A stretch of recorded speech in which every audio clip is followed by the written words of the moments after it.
He told me never speak. He told me never speak. Those 4 words changed everything for her. The rain had stopped just an hour earlier, but the sidewalk was still slick and glistening under the pale Sunday sun. Sarah Mitchell leaned on the porch railing of her small white house, sipping lukewarm tea that had long lost its warmth. She checked the time on her watch for the 3rd time in 10 minutes. 11:42 a.m. Luke was late. Every Sunday, like clockwork, her 9-year-old son would be home from church by 11:30, bouncing up the steps with stories about songs they sang or pictures he colored in Sunday school. But today, there was no sound, no laughter, no soft thud of sneakers hitting the porch. A flash of movement at the end of the block caught her attention. There he was, but something was wrong. Luke's head was down, backpack dragging slightly behind him. His usually bright posture was hunched, and his pace was slow, almost hesitant. Sarah felt a strange chill wash over her despite the spring sun.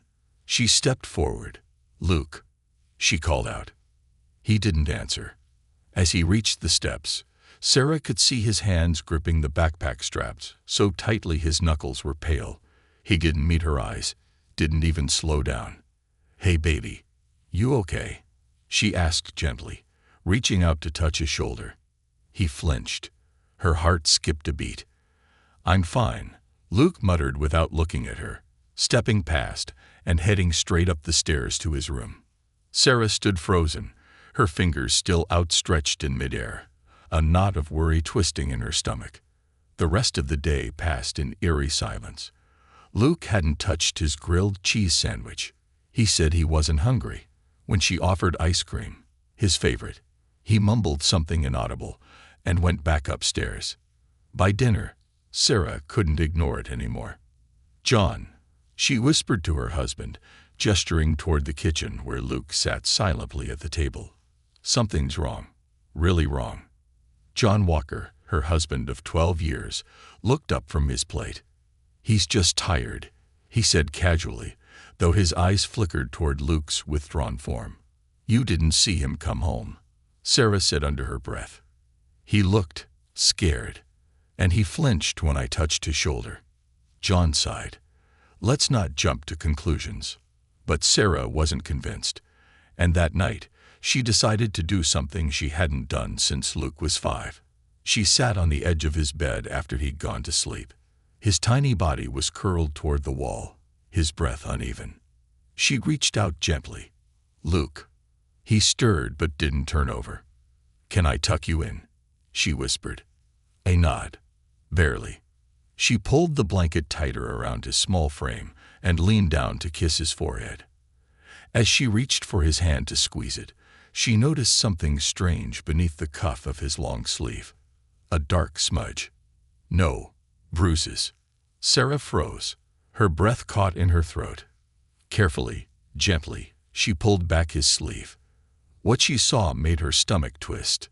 Deep purple bruises ringed both wrists. "Luke," she whispered, voice trembling. What is this? What happened to your wrists?" Luke jerked away instinctively, pulling his sleeve back down. "I fell," he said too quickly, voice barely above a whisper. "Baby, that's not from falling." She tried to keep her voice calm, but her hands had already begun to shake. "Did someone grab you?" "No." He shook his head violently. "Did someone at church hurt you?" she asked, her voice cracking. Luke finally turned to face her. His eyes were glassy with unshed tears. "He told me never speak." That was all.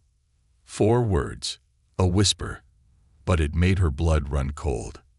Downstairs, Sarah sat in the living room gripping a pillow to her chest. Her tea had gone cold again, untouched on the table. John came in from the garage, wiping his hands with a towel. "What is it now?" Sarah looked up, eyes wide with fear. "He has bruises. On his wrists." He said. Her voice caught. "He told me someone said never to speak."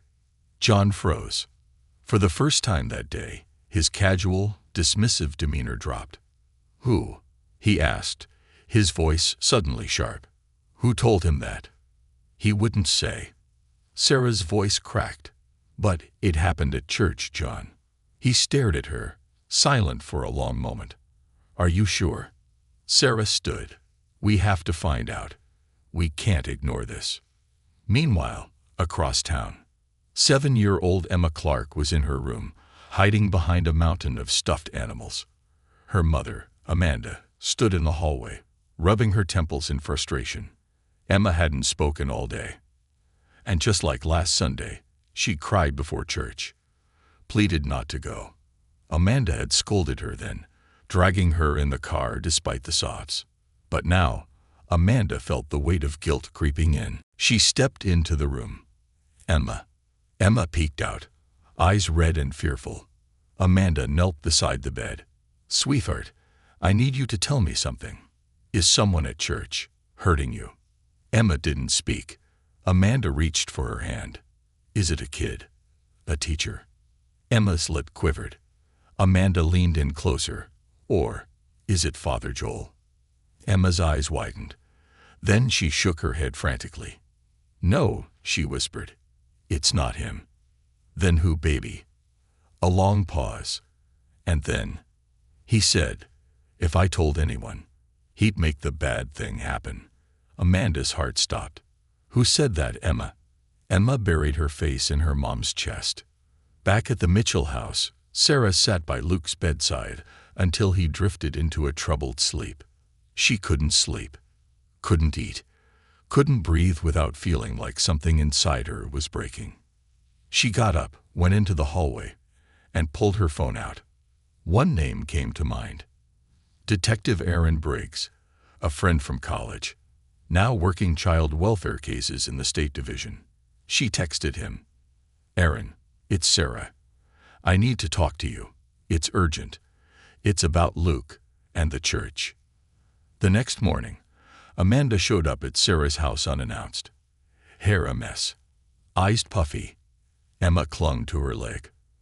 I need to talk to you, Amanda said in a panic. Sarah opened the door wide and let her in. She said someone frightened her. At church. Told her if she spoke, the bad thing would happen. Sarah paled. I think something is happening at that church, Sarah. Sarah looked toward the staircase, where Luke still slept upstairs. I think you're right. Across town, a man dressed in a white robe stood before a mirror in the rectory of St. Paul's Church. His hands trembled as he adjusted the collar. He looked into the mirror, at his own reflection, and whispered, They're starting to talk. He picked up a silver cross from the table, ran his fingers over it, and closed his eyes. They must be silenced, before they remember too much. Voices in the hall. The morning sky was gray and heavy, clouds curling like fists overhead. Inside the Mitchell home, tension clung to the air like a fog. Sarah hadn't slept. Her eyes burned as she stared into her coffee cup, barely tasting the lukewarm brew. Across from her, Amanda sat rigid, her hand wrapped protectively around Emma's, as the little girl quietly traced the edge of a napkin with her finger. Luke's still asleep, Sarah whispered, glancing toward the staircase. But he said something last night. 4 words, just 4. Amanda looked up. What did he say? Sarah swallowed. He told me never speak. That's it. But that was enough. Amanda exhaled shakily. Emma said something similar. He said if I told, the bad thing would happen. She looked away, her voice cracking. She didn't even want to say who he was. She just called him the man with the kind voice. Sarah's stomach twisted. They're describing someone who's manipulating them, someone they know. Amanda looked at her. I think they're describing Father Caleb. The name dropped between them like a stone. Father Caleb, tall, soft-spoken, always smiling.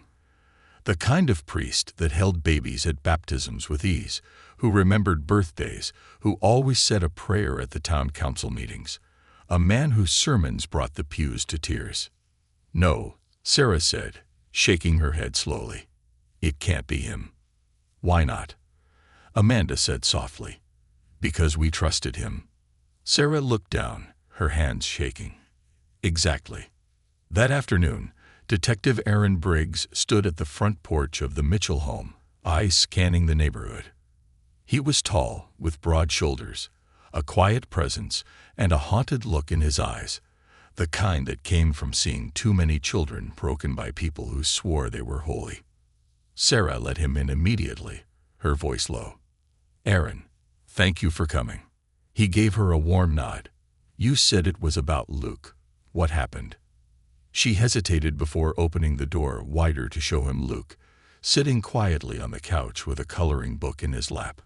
He wasn't coloring, just staring at the page, crayon unmoving. Aaron crouched beside him. Hey, Luke. I'm Aaron. Can I sit with you? Luke didn't speak but gave a small nod. Aaron waited, silent and patient. After a moment, Luke whispered, You're not from the church. No, Aaron said softly. I help kids who feel scared, like superheroes, but in real life. Luke's eyes flickered. Superheroes. Exactly. A pause. Then Luke said, He said I'd get lost forever if I told. Aaron leaned closer. Who said that, buddy? Luke's fingers dug into the coloring book. The man behind the red door. Aaron blinked. What red door? Luke looked up. In the back of the church, he takes kids behind the red door when they're in trouble. But they don't come back the same. Sarah had to sit down. Her knees buckled. Amanda's hand flew to her mouth. Aaron turned slowly towards Sarah. Is there a red door in the church? She nodded faintly. Behind the choir stands. It leads to the old sacristy. Father Caleb said it's where they used to store robes and communion wine before they renovated. No one uses it anymore. Aaron stood up slowly. Then I need to see it. Later that evening, Aaron made his way to St. Paul's Church. The building stood solemn and still against the dying light, the stained glass windows flickering like haunted eyes. He entered through the side, moving quietly through the familiar nave. He paused at the altar, scanning the space, then moved toward the choir section. Behind a wall of old music stands and a faded velvet curtain, he found it, a plain wooden door, painted a deep burgundy, with a small brass knob. The red door. He pushed it open. The hinges creaked like an old whisper. Inside, the air was colder. Dust hung in the air like frozen smoke. There were cobwebs in the corners and an old shelf lined with worn hymnals. But what caught his eye was a small side room, barely noticeable. Aaron flicked on his flashlight. Inside was a simple chair, a table, a Bible, and a camera, mounted discreetly in the corner. Aaron stepped back. His breath caught in his throat. It wasn't just a forgotten storage room. It was something else, a place for secrets. The next day, Sarah walked Luke to school. It took every ounce of her strength not to cry as she watched him quietly join his classmates. She stayed in the parking lot long after the bell rang, heart pounding in her chest. Mom. The voice startled her. She turned to see Rachel Miller, a teenager from the church youth group. She was pale and looked like she hadn't slept in days. Rachel? Sarah asked, concerned. Are you okay? Rachel looked around nervously. Can I tell you something? Sarah nodded. Rachel hesitated, then whispered, I saw him go behind a red door once. With a girl. I think her name was Emily. She used to come every Sunday. But then she stopped. People said her family moved. Sarah froze. Did they? Rachel shook her head. I don't think so. Her little brother still comes. He always cries during Sunday school. A sharp chill ran through Sarah. Have you told anyone else? Rachel looked terrified. No, I didn't want him to know I saw. Sarah reached for her hand. You did the right thing, Rachel. Thank you. Meanwhile, Father Caleb stood in his office, staring out the stained glass window. His fingers tapped softly on the armrest of his chair. He knew the walls were closing in. Whispers were spreading. He'd seen the way parents had begun to look at him, less trusting, more questioning. Amanda Clark hadn't even shaken his hand last Sunday. He turned toward the bookshelf and pulled out a worn leather journal. Inside were pages of neat handwriting. Names, dates, thoughts. His thoughts. About the children. About what they feared. About how easily they broke. He closed the book gently and placed it in a briefcase, then walked to the closet, pulling out a small silver key from behind a framed painting. There were still things to move, still loose ends. He had done this before. If it came to it, he could disappear again. At the Bayview Police Department, Aaron stared at the surveillance footage from the church. The camera in the Red Room hadn't been connected to the church's main security system, but he'd managed to pull data from its SD card. And what he saw made his hands shake. Children, crying, being scolded, sometimes touched too long on the shoulder, whispers into their ears, a hand on the back of their neck. Caleb always looked calm, always smiling. But behind that smile, there was something deeply wrong. Aaron printed stills from the video and took notes, documenting everything. He knew what came next. It would be the hardest part, getting the families to speak, officially, and building a case solid enough to take down a man the entire town had trusted. That night, Luke woke up screaming. Sarah burst into his room, heart pounding. He was soaked in sweat, fists clenched in the sheets. "Sweetheart, what is it?" "He was in the dream," Luke sobbed. "The man with the cross. He said if I told, he'd make the candle go out. He said I'd be alone in the dark. Forever." Sarah held him tightly, tears slipping down her cheeks. "You're safe now. Mommy's here. You're never going to be alone again. I promise." As she rocked him back and forth, she realized this wasn't just about Luke anymore. It was about every child who had come home trembling, every parent who hadn't noticed, every whisper swept under the rug. She wouldn't be silent. Not anymore. The fire beneath the cross. The whispers became voices. The voices became doubts. And the doubts turned into questions no one wanted to ask. It started small, side glances exchanged in pews, quiet conversations in grocery aisles. Mothers stopped smiling after Sunday school, watching their children a little too closely. Fathers lingered near the sanctuary doors, scanning for something they couldn't quite name. In a town like Gracetown, where Sunday was sacred and the church was family, suspicion spread like fire through dry grass. And Father Caleb felt the heat. At the Bayview Police Department, Detective Aaron Briggs leaned over a table cluttered with photographs, printed emails, interview transcripts, and church blueprints. He had built cases before, against dealers, domestic abusers, even a teacher once. But this was different. Because this time, the accused wasn't just respected. He was beloved. And that made the truth dangerous. "Still no arrest?" asked Sergeant Diane Rice as she stepped into the room, sipping coffee. Aaron looked up, tired. "Not yet. I'm building the case slowly. We have Rachel's testimony, the surveillance footage from the Red Room, and Luke's statement. But I need more. A pattern. Something indisputable." She leaned over the table, studying the stills.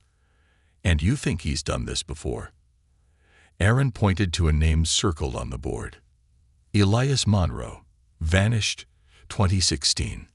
A 10-year-old from Caleb's previous parish, disappeared without a trace. No foul play ever proven. But the timing's suspicious. Reyes nodded grimly. "And no body ever found." "Nothing," Aaron said. "The parents relocated to Florida. Never spoke publicly." He rubbed his temple. "But here's the thing. The same behaviors. The same whispers. The same pattern. Every time he's reassigned, it's clean, polished, and buried." Reyes looked at the timeline. "He's moved parishes 3 times in 8 years." "Exactly." Aaron tapped the last entry. "Gracetown, assigned 2019. That afternoon, Sarah Mitchell found herself staring at the church bulletin board while waiting to pick up Luke from school. New flyers had been pinned up: bake sales, teen retreats, donation drives. And at the center, Father Caleb's face, a picture from last Christmas. He was smiling, one hand resting gently on the shoulder of a small girl in an angel costume. Her name was Lydia Harper. Sarah remembered her now. Sweet, quiet, the kind of child who colored in the corner and didn't speak unless spoken to, and who hadn't been seen at church for 3 weeks. Sarah's hand trembled as she pulled out her phone and dialed Amanda. "Amanda, do you remember Lydia Harper?" Amanda paused. "Yeah, she used to sit next to Emma sometimes." "Why?" "She hasn't been at church or school. Have you seen her?" "No." Amanda's voice dropped. "Do you think?" "I don't know," Sarah whispered, heart racing. "But I'm going to find out." Meanwhile, in the back office of Street Paul's, Father Caleb sat at his desk, perfectly composed, flipping through paperwork with steady hands.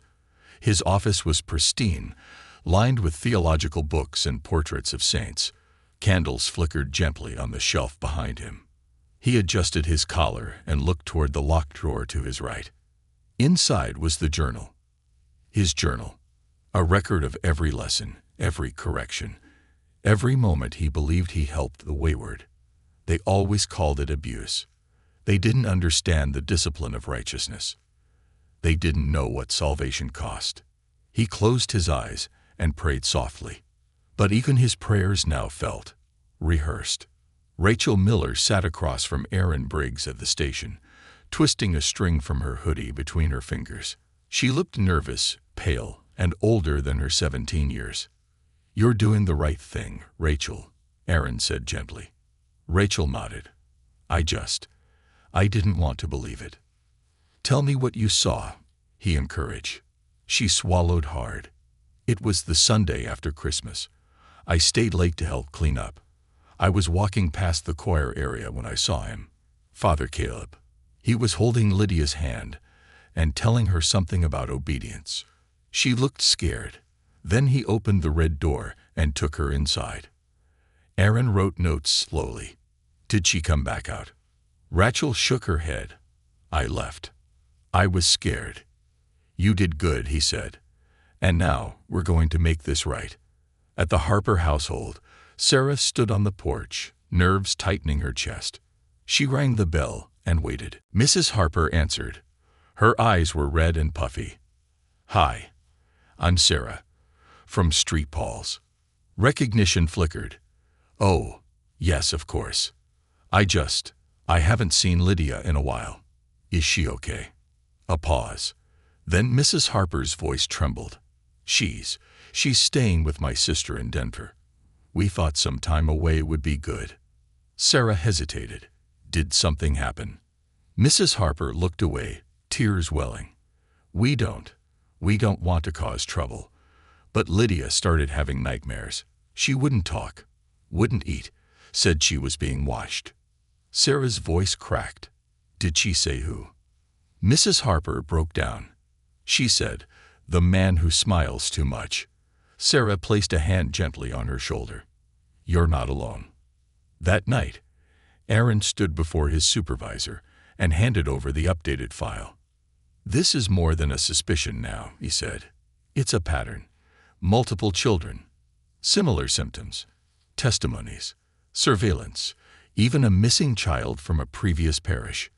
The supervisor reviewed it slowly, nodding. "It's enough. We'll file the warrant in the morning." Aaron nodded, exhaling slowly. "Have backup ready. He won't go quietly." Meanwhile, in the quiet of the church, Father Caleb knelt before the altar alone. The sanctuary lights were dim, casting long shadows across the stained glass. He whispered a prayer, not for forgiveness, for strength. He knew the silence was breaking. He felt it in the pews, in the hallways, in the strained handshakes after Mass. They were turning. He stood, adjusted his robe, and moved toward the red door one final time. The journal was now in his coat pocket. The bag was packed in his trunk. It was time. The next morning, news spread like wildfire. Police launch formal investigation into Gracetown priest. Child abuse allegations rock local church. Multiple families come forward with accusations. Parents kept their children home. Volunteers stepped down. Some churchgoers rallied in defense of Father Caleb, claiming it was all lies, hysteria. But others couldn't stop replaying the strange behaviors, the things they had ignored. Emma's sobbing, Luke's bruises, Lydia's absence. And as the town divided, a deeper question rose. How had they let this happen? Right under their noses. The town that stared too long. Gracetown had always been a picture-perfect place, a town of soft laughter, white picket fences, and prayers that echoed through the valley every Sunday. But now it was a town of silence, of stares, of whispered apologies and louder accusations. The church bells didn't ring that Sunday. For the first time in years, the doors of St. Paul's were locked. The stained glass windows glinted in the morning sun like broken promises. Children rode their bikes past it in silence, no longer calling it the happy place. And inside their homes, parents like Sarah Mitchell and Amanda Clark stared at the news reports on their phones, feeling sick. Because the truth was no longer whispered in corners. Now it was headline news. Father Caleb under investigation for alleged child abuse. Evidence recovered from secret church room. But what hurt more than the headline was the comment section. This is just another witch hunt. Father Caleb was a good man. He baptized my daughter. These mothers are just bitter women looking for attention. Sarah dropped her phone onto the table and covered her face with both hands. Her breath hitched. Amanda sat across from her, reading the same news, but her face burned with a different emotion. Fury. They're protecting him, Amanda said quietly. They're still protecting him. Sarah looked up, eyes red. Even now. Amanda nodded. Even now.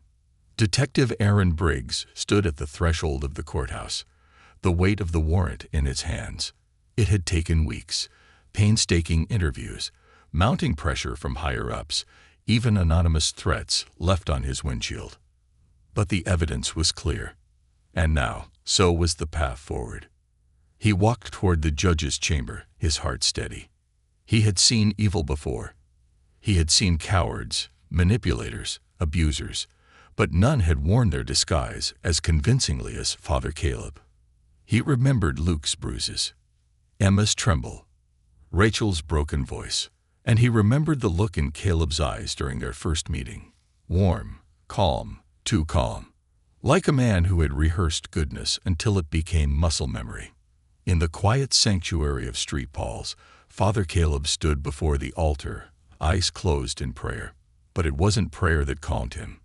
It was calculation. He had seen the signs, the questions, the lingering parents, the subtle shift in eyes that once adored him.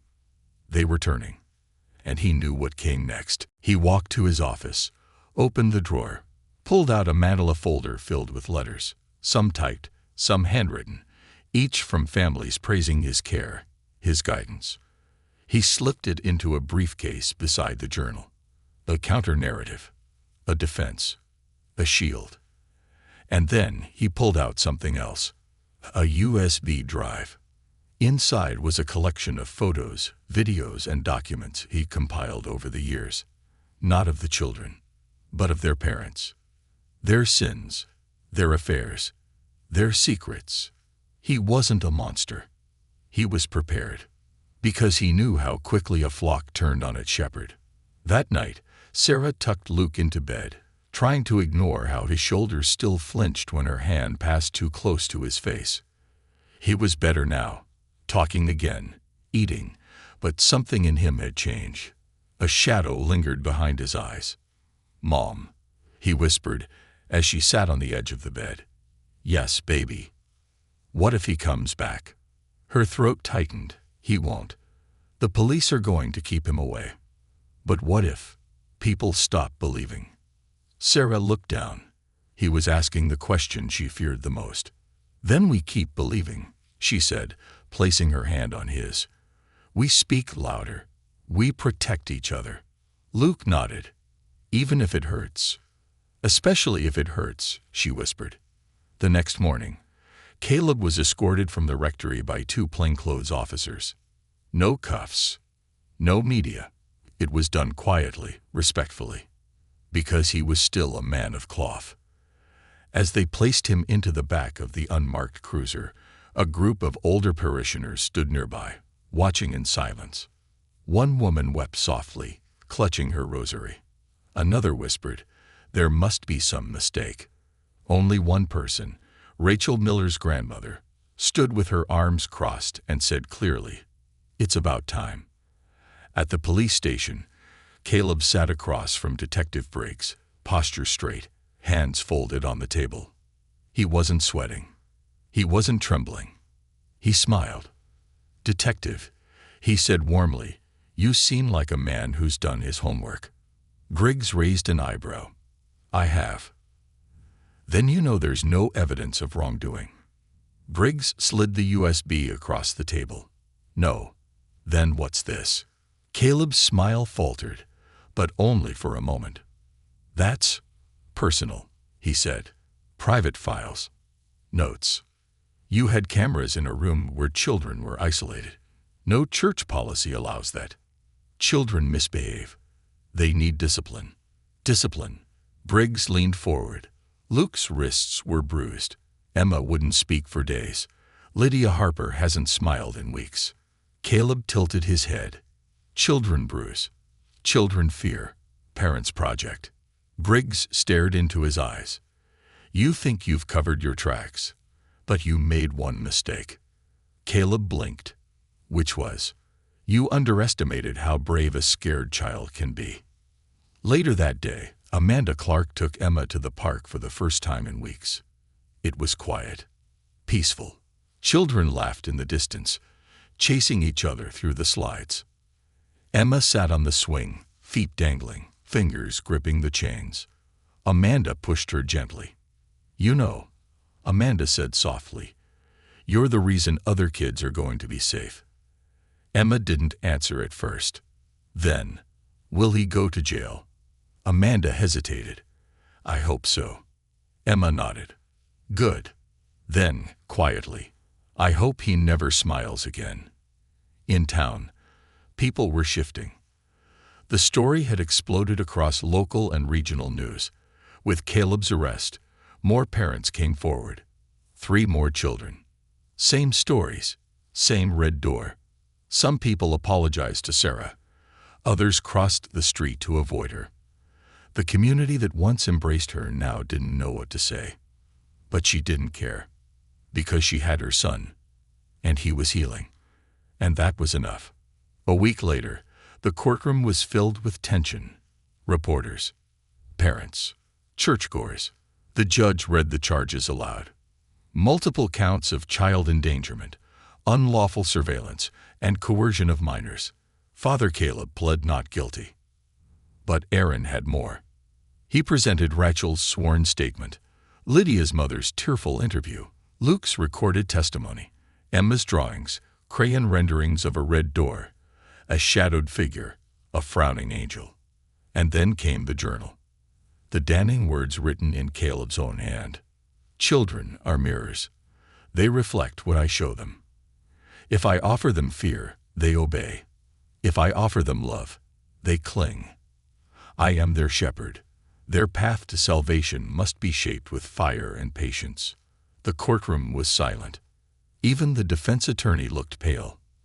Outside, after the hearing, Sarah stood on the courthouse steps. Reporters surged, but she raised a hand. "I didn't want to be here," she said. "I wanted my son to be safe. That's all. But now I realize it's never just about one child. It's about all of them." She looked directly into the cameras. To every parent, believe your child.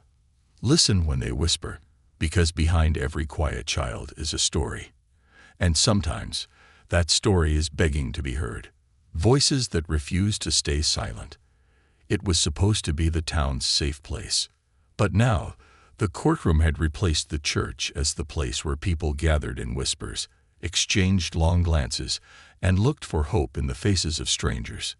There was no stained glass here, only hard benches, sharp truth, and the echo of broken trust. And every time Father Caleb stepped through the courtroom doors, flanked by attorneys and emotionless guards, the town felt a little colder. Sarah Mitchell clutched Luke's hand as they walked into the courthouse for the third day of hearings. Her son's palm was sweaty, his eyes flickering to the walls. The exits, the uniformed officers.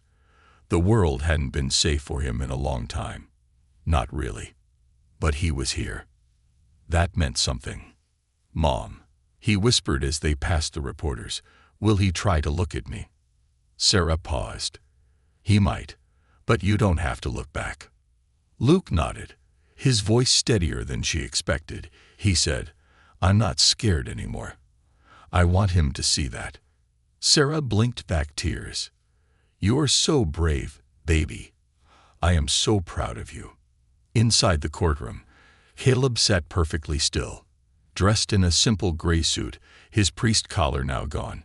He didn't look like the man who once stood at the altar, holding hands and speaking of salvation. But his eyes, still quiet, still careful, still dangerous. Detective Aaron Briggs sat behind the prosecution's table, files and evidence organized with military precision. The weight of this case had sunk into his bones. But watching Luke walk into that courtroom, head high, posture proud, it reminded him why this mattered, why it all had to mean something. The court clerk called the next witness, Rachel Miller. She stepped forward, shoulders square, eyes sharp, 17 years old and steadier than some adults in the room. She took the oath, sat down, and faced the defense attorney. Her voice did not shake. "I saw him take Lydia Harper into the Red Room," she began, calmly. She looked scared. "And I knew something was wrong. But I didn't say anything. I didn't want to believe it." "Did anyone force you to testify today?" the defense asked sharply. "No. You understand you're accusing a priest, a man of God." Rachel nodded. "A man who hurt children. That comes before the title." Her words rippled through the room like thunder. Next was Amanda Clark. She held Emma's crayon drawings as she testified. Sketches of a red door, a sad little girl, a shadowy figure with no face. After church, Amanda said, her voice cracking, Emma would scream in her sleep. She stopped eating. She wouldn't even go near her toy cross necklace. And then one day, she just whispered, "He said he'd make the bad thing happen." I didn't understand. I didn't want to understand. But now I do. The defense tried to dismiss it as imagination. She's 7. Children dream. They confuse reality with fantasy. Amanda stared him down. "There is no fantasy where your daughter draws herself being locked in a room with the words 'no speak' scribbled over and over. That's trauma, not pretend." Back in the hallway, Luke waited with Sarah. He had asked not to testify again in open court, just in recorded session. But now, as he sat watching people walk by with notebooks and cameras, he turned to his mother. "I want to go in," he said, "just to see." Sarah hesitated. "Are you sure?"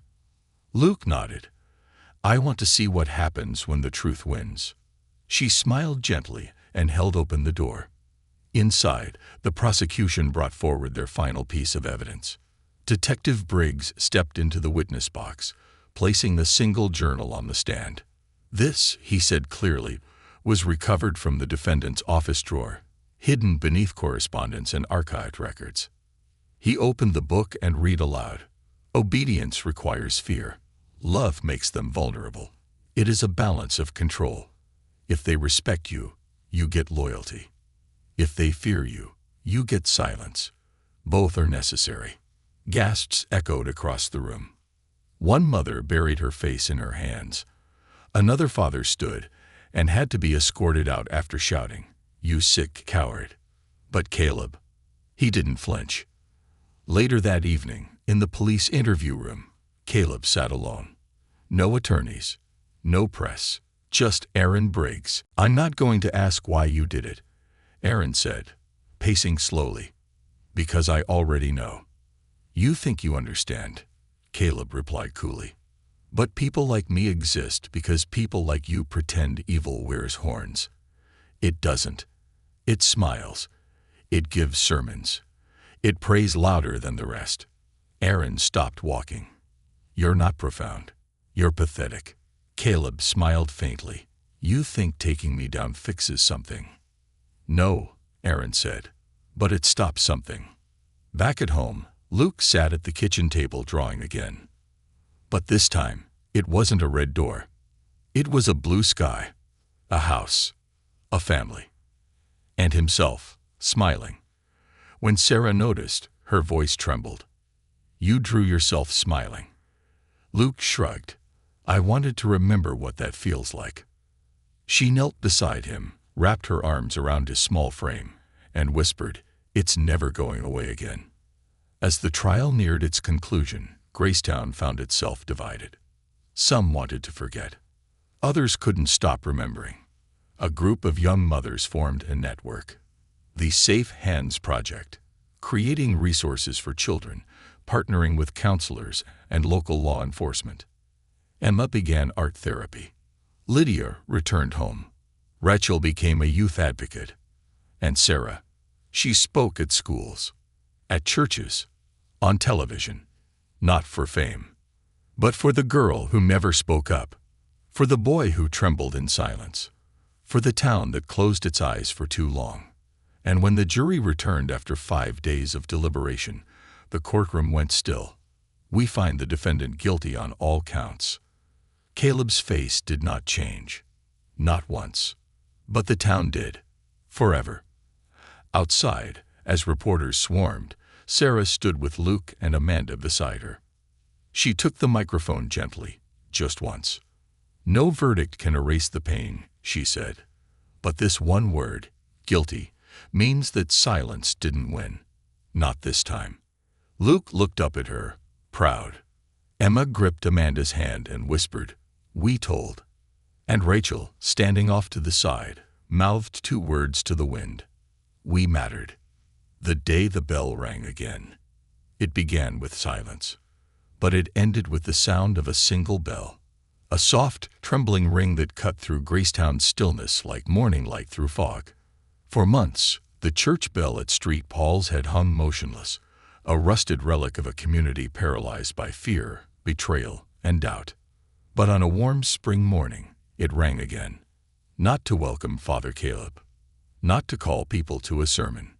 Not to pretend everything was as it once was. It rang for healing. It rang for the children. The town had changed. It wasn't just in the headlines that faded from the newsstands or the courthouse steps where people had once stood with mouths open and eyes wet. It was in the quiet things. The way parents now lingered longer when dropping their kids off at Sunday school. The way volunteers were now vetted more carefully than ever before. The way no adult was ever alone with a child in a room that locked. The red door had been repainted white. And left open. Always open. Sarah Mitchell stood on the newly built community center stage, her palms slightly sweaty, her eyes scanning the crowd. It was the first town-wide gathering since the trial ended.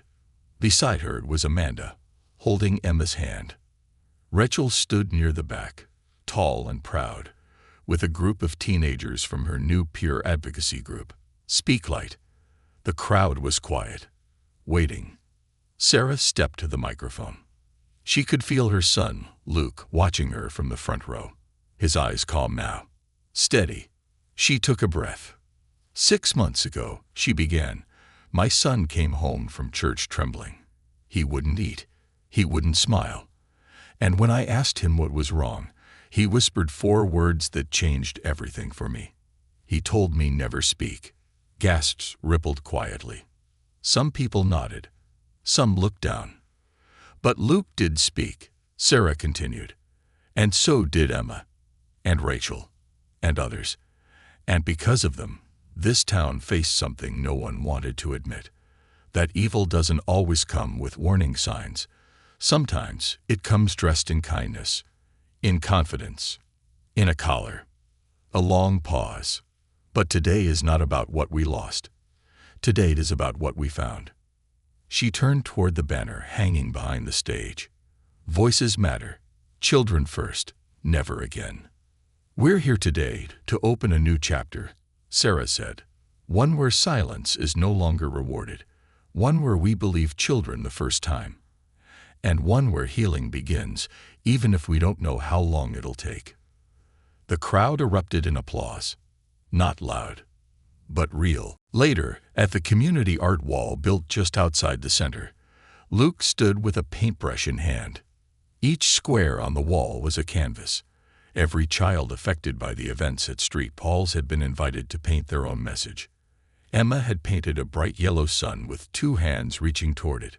Rachel had written in bold purple letters, "You are never alone." Luke dipped his brush into light blue and painted a small, simple house with a big heart in the middle of it.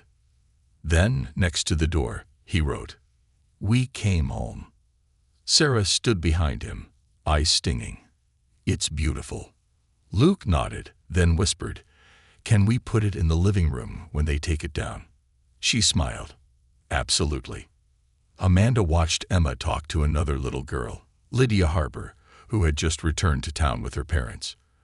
The two girls shared stories about their pets, giggled about snacks, and made a plan to start a super brave club. "I'll bring cookies," Emma offered. "I'll bring glitter," Lydia declared. And that was that. Because children, more than anyone, know how to move forward when they're finally safe. Meanwhile, Detective Aaron Briggs sat in his office, clearing his desk. The Caleb case had taken more out of him than he'd realized. He had declined interviews, declined awards. But what he couldn't decline, an invitation. He picked up a sealed envelope addressed to him in childlike handwriting. It was from Luke. Inside was a photo. Luke, Emma, Rachel, and Lydia standing in front of the community art wall. On the back, it simply said, "Thank you for listening." Aaron placed the photo in a small frame and set it on the windowsill beside his badge. Not for justice, but for remembrance. Back at Street Paul's church, services slowly resumed. Under new leadership, Pastor Elijah Matthews, a quiet, thoughtful man in his early 40s, had been brought in from a neighboring town. He didn't try to cover the past with cliches or force smiles where they didn't belong. Instead, on his first Sunday, he stood at the altar and said, "Before we begin, I want to say something very clearly. This church failed. Not God, not faith, but this building. These walls, us, and our job now is not to pretend it didn't happen, but to make sure it never does again." Some people cried. Others nodded silently. But no one walked out. Rachel began giving talks at nearby high schools and middle schools. Her voice, once shaky, had become commanding, confident. She wore a silver pendant now, a dove in flight, given to her by a counselor who told her, "You didn't break. You soared." One afternoon, a boy named Jeremiah approached her after a speech. He was quiet, but his eyes were pleading. "Can I tell you something?" he whispered. Rachel didn't hesitate. Always. Sarah returned to work as a part-time editor at the local paper, but she also started a new column, When Children Whisper. Each week, she wrote real stories, anonymous, raw, and hopeful. Not for exposure, but for connection. The first entry ended with, "It only takes one adult to say, 'I believe you.' Let's be the one." As for Father Caleb, he remained behind bars.